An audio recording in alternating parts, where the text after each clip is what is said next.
सीधा सीधा रोड जा रहा है, उस पर कनेक्ट नहीं कर रहे हैं और इन मकानों को तोड़ रहे हैं। आप देखिए कितने बड़े बड़े मकान हैं। आज लोगों ने अपना सारा पैसा लगाया हुआ है, अब ये मकान टूट जाएंगे, कहाँ जाएंगे लोग? ये जो हमारी औरतें हैं, जो जेंट्स हैं, वो सब इतने भयभीत हो रहे हैं। कोई तो उसमें रह के आए हैं हॉस्पिटल में, किसी की ड्रिप चल रही है, किसी की बीपी हाई हो रहा है। मास्टर प्लान बदल चुका है, जो 2018 में पास हो चुका है, तब हम लोगों में बहुत दहशत फैल गई। ये गलत कर रहे हैं, जो भी कर रहे हैं ये गलत हो रहा है। ये हाउसिंग बोर्ड के मकान तो वैसे टूटने नहीं चाहिए। हाउसिंग बोर्ड का मकान अगर टूट जाएगा तो भविष्य में कौन लेगा मकान हाउसिंग बोर्ड के, बताइए आप। हाउसिंग बोर्ड लेते हैं सेफ्टी के लिए लेते हैं। अब जेडीए और हाउसिंग बोर्ड में सेफ्टी नहीं रही, तो इनका रेपुटेशन क्या रहेगा? जेडीए भ्रष्टाचार का अड्डा बना हुआ है। इनका एक मेल है जिसमें इन्होंने जो भी इन्होंने ले दे के काम किया है। 2007 में था और जो 18 में है वो वही रोड निकलना चाहिए बस। तो यहाँ 162 मकान प्रभावित हो रहे हैं, जहाँ हाउसिंग बोर्ड के 45 है और सोसाइटी के 100। ये रोड सक्सेस नहीं है क्योंकि एक्सीडेंटल जोन बन रहा है। ये दहशत है, लोग बाग कितने भयभीत हो रहे हैं। तो एक बार आके देखिए तो जरूर यहाँ पे। तो ये साफ दिख रहा है कि इनकी मिली भगत है और इन्होंने कुछ ना कुछ अंदर गबन जो भी इनका चल रहा है वो चल रहा है। सीएम साहब को भी ज्ञापन दिया हुआ है जी, लेकिन आज तक कोई यहाँ मौका मुआयना करने नहीं आया। हम खुद ही अपनी लड़ाई लड़ रहे हैं, सब भाग रहे हैं, अपनी नौकरियां छोड़ रहे हैं। नमस्कार दोस्तों, पंजाब केसरी राजस्थान में मैं आपका दोस्त और होस्ट राहुल आप सभी का बहुत बहुत स्वागत करता हूं। दोस्तों, आज हम पहुंचे हैं जयपुर स्थित प्रताप नगर जो इलाका है वहां पर। प्रताप नगर में आपको बता दें, एयरपोर्ट से लेकर अजय मार्ग का एक बड़ा ही कॉन्फ्लिक्ट जो है वो सामने आया है, जहां सरकार के ही दो विभाग आमने सामने हैं। एक तरफ है जेडीए, तो दूसरी तरफ आवासन मंडल जो है उनका जो आपस में कॉन्फ्लिक्ट चल रहा है, क्योंकि यहाँ पर कई ऐसे मकान हैं जो 100 से ऊपर मकान बताए जा रहे हैं जिन पर जेडीए ने लाल निशान लगा दिया है। जबकि जेडीए का जो मास्टर प्लान था पहले कुछ और था, लेकिन अब स्थिति कुछ और बता दी गई है, नक्शे कुछ और बता दिए गए हैं। कहा जा रहा है इन्हें कि 2018 का वो मास्टर प्लान था, उसके बाद हमने विज्ञप्ति भी डाली अखबार में, लेकिन तमाम बातें जो निकल कर सामने आ रही है। लेकिन यहाँ के जो रहने वाले लोग हैं उन पर क्या कुछ इस वक्त बीत रही है वो जानने की कोशिश करेंगे, उनका क्या कुछ कहना है। जी मैम, क्या कहेंगे ये जो पूरा मामला है, पहले तो आप ये बताएं क्या मामला है। और सर, ये सामने रोड जा रही है, ये सीधी ना निकाल के और हमारे हाउसिंग बोर्ड के अंदर लेके आ रहे हैं। उससे हम 100 हमारे परिवार ऐसे हैं जो कि हम बिल्कुल निवृत्त हो चुके हैं। और बहुत सी औरतें हमारी औरतें हैं, जो जेंट्स हैं, वो सब इतने भयभीत हो रहे हैं। कोई तो उसमें रह के आए हैं हॉस्पिटल में, किसी की ड्रिप चल रही है, किसी की बीपी हाई हो रहा है। और हमारी कंडीशन ऐसी हो रही है कि हम 10-10 दिन से कोई भी भरपेट के खाना नहीं खा रहे हैं और सबकी हालत बहुत ख़राब हो रही है। इसके ऊपर हम यही कहेंगे कि हमारे इसके ऊपर कुछ विचार किया जाए। जी, तो ये हाउसिंग बोर्ड से जब आपने मकान लिए तो उसके बाद एक रिलैक्स फील होता है इंसान को कि हाँ अब मुझे कोई डर नहीं है भविष्य में, लेकिन फिर उसके बाद इस तरह के एक्शन सरकार की तरफ से लेना और जेडीए का इन्वॉल्वमेंट जो सामने आया है उस पर क्या कुछ कहेंगे? उस पर ये गलत कर रहे हैं, जो भी कर रहे हैं ये गलत हो रहा है। ये हाउसिंग बोर्ड के मकान तो वैसे टूटने नहीं चाहिए। हाउसिंग बोर्ड का मकान अगर टूट जाएगा तो भविष्य में कौन लेगा मकान हाउसिंग बोर्ड के, बताइए आप। तो ये जो कुछ हो रहा है ये गलत हो रहा है। और ये तीन मतलब टर्न दे रहे हैं इस रोड को, उससे क्या मतलब हासिल हो रहा है इसको एयरपोर्ट अथॉरिटी को? सीधा सीधा रोड जा रहा है, उस पर कनेक्ट नहीं कर रहे हैं और इन मकानों को तोड़ रहे हैं। आप देखिए कितने बड़े बड़े मकान हैं।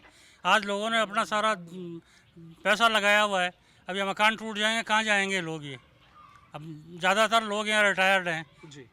अब जब रिटायर हो गए, अब कहाँ जाएंगे, कहाँ मकान लेंगे, कहाँ किराए के लेंगे? तो ये गवर्नमेंट जो भी कर रहे हैं ये बिल्कुल गलत हो रहा है ये, और लोगों के उस पर कुठारघात है ये। ये कब ये मार्किंग जो है यहाँ जो ये लाल निशान लगा के गए हैं जेडीए, ये कब आए थे और क्या उस वक्त क्या आप लोगों से बात हुई? 18 फरवरी को आए थे वो लोग मार्किंग करने के लिए, जब हम लोगों को कुछ भी मालूम नहीं था इस बारे में। उस दिन जब वो मार्किंग करके गए, जब हम लोग घूमे मोहल्ले में क्या बात है क्या नहीं है, जब ये बात सामने आई कि भाई ये तो कोर्ट में चल रहा है केस और ऐसे मास्टर प्लान बदल चुका है, जो 2018 में पास हो चुका है, तब हम लोगों में बहुत दहशत फैल गई। पर सर, जैसे है कि हाउसिंग बोर्ड लेते हैं सेफ्टी के लिए लेते हैं। अब जेडीए और हाउसिंग बोर्ड में सेफ्टी नहीं रही, तो इनका रेपुटेशन क्या रहेगा? कोई क्यों खरीदेगा इनकी ज़मीन? सस्ती ज़मीनें खरीद लेंगे कि ये भी टूट रही है तो वो भी टूटेगी। तो ये बहुत ही विचार करने वाली बात है, और कहाँ तक क्या सही है ये। यहाँ पे एक तरफ तो हाउसिंग बोर्ड है, दूसरी तरफ सोसाइटी पट्टे के मकान भी हैं, तो जी अनऑथराइज होते हैं जी। तो सोसाइटी पट्टों के ये मकान हैं, उधर कोई एक्शन नहीं लिया गया, जबकि हाउसिंग बोर्ड के जो मकान हैं उन पे एक्शन लिया जा रहा है। ओवरऑल जो है जेडीए भ्रष्टाचार का अड्डा बना हुआ है और इसी कारण क्या नाम है, प्रस्तावित जो कॉलोनी है ये जी अजय मार्ग नहीं, ये जो सामने जो कॉलोनी बनी हुई है ये अप्रूव्ड नहीं है। ये सोसाइटी पट्टे ये वाली जो सोसाइटी कॉलोनी में अप्रूव्ड नहीं है। मानसागर कॉलोनी विस्तार जो क्या है ये अनअप्रूव्ड है, उसको छोड़ा गया है। और जो गवर्नमेंट हाउसिंग बोर्ड के जो अलाटेड मकान है उनको को नष्ट करके और ये रोड निकाला जा रहा है। ये रोड सक्सेस नहीं है क्योंकि एक्सीडेंटल जोन बन रहा है। ये बिल्कुल ये त्रिभुजाकार बनाने का क्या आकार का है ये, तो एक्सीडेंट होने का भी खतरा जो है भविष्य में क्या ज्यादा रहेगा। है खतरा है। बनाकर भी देख लेंगे ना तो भी एक्सीडेंट तो होंगे यहाँ। और कुल मिला के मैं तो इतनी सी बात जानता हूँ कि जेडीए भ्रष्टाचार का अड्डा बना हुआ है, अपनी मनमानी से ही काम कर रहे हैं। ये आँख मीच के काम करते हैं, बस यही है। आप लोगों ने किसी ने जेडीए के अधिकारियों से या फिर हाउसिंग बोर्ड के अधिकारियों से अगर किसी की बात हुई हो तो क्या की बात है? हुई? बात की, आश्वासन दिया नहीं, हाउसिंग बोर्ड के नहीं जा सकते, हाउसिंग बोर्ड के नहीं जा सकते, लिखित में कोई नहीं देता है और ना कोई नक्शे के अंदर ये चेंज करने के लिए यहाँ हो रहा है कोई। तो ये जो नया नक्शा बना है जिसमें त्रिभुजाकार रोड निकाली गई है, क्या उसमें वापस बदलाव की ये बात कर रहे हैं? हम तो चाहते हैं कि नक्शा चेंज होना चाहिए। ये जो प्रस्तावित रोड जो है वही रोड निकलना चाहिए। 2018 में जो ये प्रस्तावित में रोड था, जो बता रहे हैं। 2007 में था और जो 18 में है वो वही रोड निकलना चाहिए बस। क्या कहेंगे ये जो पूरा मामला हो रहा है, आप इसमें कंटिन्यू एक्टिव भी हैं इस पूरे मामले को लेकर, लगातार अधिकारियों के भी चक्कर लगा रहे हैं, क्योंकि हर परिवार की उम्मीदें जो हैं वो अब यहाँ के युवाओं से जुड़ी है कि किस तरीके से अपने घर को बचाया जा सके। तो आप कंटिन्यू इस पूरे मामले में एक्टिव भी हैं, तो किस तरीके से आप इस मामले को देखते हैं? क्या ये पूरा मामला जो जेडीए के अधिकारी हैं वो इसमें संतुष्ट जवाब नहीं दे रहे। इन्होंने जो मास्टर प्लान को चेंज करके जो जोनल प्लान में जो लेके आए हैं, तो ये 2018 में था, तो हाउसिंग बोर्ड के जितने भी अलॉटी हैं उनको भी एक एक नोटिस दिया जाता कि आपके भी मकान इसमें आ रहे हैं। ये जेडीए या हाउसिंग बोर्ड की ये होती, ये दोनों की इनके में जो भी है आगे जो देख रहा हूँ मैं, ये दोनों का इनका एक मेल है जिसमें इन्होंने जो भी इन्होंने ले दे के काम किया है। नहीं, जेडीए की हाउसिंग बोर्ड के प्लॉटों पे बिना अनुमति के जेडीए अंदर नहीं प्रवेश कर सकता। तो अभी उसकी जो भी है सीएम साहब का दायरा क्षेत्र है, इसमें जो भी है उचित जांच अधिकारी करें।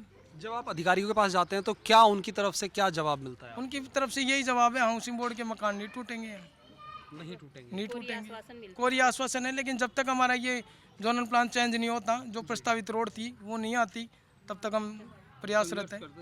तो अब आप लोगों की क्या जो है मांगे हैं सरकार से कि अब हमारी ये मांगे हैं? हमारी कोई मांग नहीं है ऐसी, इतनी कोई बड़ी मांग नहीं है।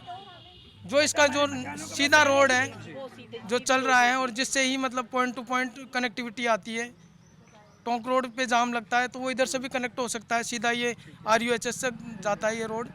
अब इसमें इनका जो भी है, इन्होंने अंदर जो किया है उसको चेंज कर किया जाए, बस ये हमारी मांग है। तो बस इतना सा है कि 2018 में जो जेडीए का मास्टर प्लान था उसी को ही फॉलो किया जाए, अब ये जो अपडेटेड नक्शा आया है इसे रद्द कर दिया जाए। आज यहाँ 162 नहीं 2018 में जोनल प्लान नया है। 2018 से जो पहले जो इनका मास्टर प्लान था 2012 और 18 के बीच का जो मास्टर प्लान था ये सीधा था, ये 2012 से 18 के बीच के। अब ये उसके बाद इसे अपडेट किया गया। तो यहाँ 162 मकान प्रभावित हो रहे हैं, जहाँ हाउसिंग बोर्ड के 45 और सोसाइटी के 100।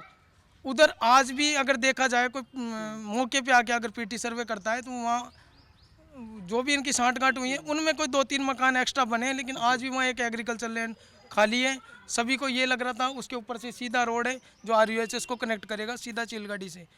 हमें इसका कोई अंदेशा नहीं था कि ये हमारे ऊपर से ही आ जाएगा। तो ये हमारे ऊपर जो बुखार आई है और ये आगे सोसाइटी के ऊपर है, इसको एक बार अधिकारी देखें और इसका जो भी है सीधा रास्ता निकाले का प्रयास करें। ये रिक्वेस्ट है कि हमारे हाउसिंग बोर्ड को इसका जो प्लान आपने चेंज किया है उस चेंज को देखा जाए और हमारे हाउसिंग बोर्ड के ऊपर कोई भी आँच ना आए, ये हमारी सरकार से रिक्वेस्ट। बस ये नया प्लान है वो जो बना है वो रद्द होना चाहिए। ना बवंडर हो रहा है, लेकिन आज तक क्यों न जेडीए का न कोई हाउसिंग बोर्ड का कोई भी अधिकारी यहाँ नहीं है। नहीं देखा कि भाई सब दहशत में है, तो एक बार जाके तो इनको कुछ दे आश्वासन वगैरह। जाते हैं नहीं टूटेंगे नहीं टूटेंगे। हम वहाँ भी जाके आए हैं, सीएम हाउस भी, वहाँ पे JDM मैम भी बैठी थी, वाइस चांसलर भी बैठे थे, उन्होंने भी हमें यही आश्वासन दिया है कि आपके मकान नहीं टूटेंगे मैम, लेकिन लिखित में कोई नहीं देता सर। कम से कम अधिकारी को यहाँ आकर के देखना चाहिए, मौका मुआयना करने की मौका मुआयना करना चाहिए मकानों की। भाई साइड तो देखिए आके कि भाई लोगों में कितनी दहशत है, लोग बाग कितने भयभीत हो रहे हैं, तो एक बार आके देखिए तो सर यहाँ पे कोई कुछ किसी ने कोई एक्शन नहीं जब लिया। ये मास्टर प्लान बना होगा तो ऐसा नहीं है कि JDS से अवगत नहीं होगा या हाउसिंग बोर्ड नहीं होगा, सबको ये पता होगा। तो ये साफ दिख रहा है कि इनकी मिली भगत है और इन्होंने कुछ ना कुछ अंदर गबन जो भी इनका चल रहा है वो चल रहा है। और जब हम लोगों को पता चला तब हम इससे हमको, क्योंकि ये ऐसे निशान जो आप वहाँ देख रहे हैं वो लगा हुआ है, लगा के और ये लोग चले गए। कोई इन्होंने अंदर, अगर आप इतने साफ हो, कोई आपके गफलत नहीं है तो आप लोगों को अवेयर करते हैं कि भाई आपके यहाँ पे हम निशान चुपचाप ही बाहर की बाहर लगा के चले गए। पुलिस अधिकारी भी इनके साथ में थे, तो ये इनकी अपने आप मिली भगत है। कुछ भी ऐसा नहीं है कि इससे JDA अवगत नहीं है या हाउसिंग बोर्ड नहीं है। ऐसे ही आप मास्टर प्लान को कुछ नहीं निकलता कि JDA ने निकाल दिया और हाउसिंग बोर्ड वालों को कुछ भी पता नहीं है। तो ये सब इनको सब पता है, बट यही है कि अब हम लोग परेशान हो रहे हैं तो हमारे साथ बोलने वाला कोई नहीं है। हम खुद ही अपनी लड़ाई लड़ रहे हैं, सब भाग रहे हैं, अपनी नौकरियां छोड़ रहे हैं। कोई अब ठीक है जो सीनियर सिटीजन है वो नहीं जा सकते, बट इनकी सबकी तो प्राइवेट नौकरी है ही, बच्चे छोड़ के जा रहे हैं। आज आपको पता है प्राइवेटों में एक भी दिन की लीव वगैरह कोई अप्रूव नहीं करता, फिर भी लोग अपना कर ही रहे हैं। तो उससे हमारी पर्सनल प्रोफेशनल सारी ही लाइफ बिल्कुल डिसबैलेंस हो चुकी है और सब यहाँ पे परेशान है। अब हमारे माता पिता परेशान होते हैं तो सर हमको भी बुरा लगता ही है। अब हम जितनी कोशिश कर सकते हैं हम कर रहे हैं, बट यहाँ पर कोई आने वाला नहीं है। बस जो ये दिख रहे हैं हम लोग ही खड़े हैं, बाकी कोई सीनियर अधिकारी आके कभी कि हमको कोई सांत्वना दे। अगर आप कह रहे हो भाई रोड नहीं निकलेगी तो आप मास्टर प्लान चेंज कर दो, दिखा दो हमको कि भाई ये मास्टर प्लान चेंज हो चुका है, अब यहाँ का नहीं जाएगा। बोलने से तो कुछ नहीं होगा। तो कोई नोटिस वगैरह कुछ नहीं दिया है? नहीं कुछ नहीं सर, कुछ भी नहीं दिया, मार्किंग की है और बोल रहे हैं कि हियरिंग हो रही है इनकी, पता नहीं कब का डेट है इनका। लेडीज भी थी साथ में, जेंट्स की पुलिस की गाड़ियाँ भी थी सर, जब हम लोग थे नहीं यहाँ पे, क्योंकि सब लेडीजें अंदर होंगी तो वो मार्किंग लगा के और चले गए। जब हम सब उठे तब ये क्या हुआ, सब ने देखा तो एकदम सबकी तबीयत खराब हुई कि भाई ये क्या हुआ। एकदम इन्हीं को देख के सब किए हुए मार्किंग करके चले गए। कोई इन्फॉर्मेशन भाई आप लोग आए हो तो कम से कम कॉलोनी में इकट्ठा करते कि भाई हम इसलिए आए हैं, कोई इन्फॉर्मेशन नहीं और बस मार्किंग लगा के चल दी। CM साहब को भी ज्ञापन दिया हुआ है जी, लेकिन आज तक कोई यहाँ मौका मुआयना करने नहीं आया। ये ज्ञापन कब दिया था आप लोगों ने? अभी हम परसों 4-5 गए दिन थे, पहले की बात है।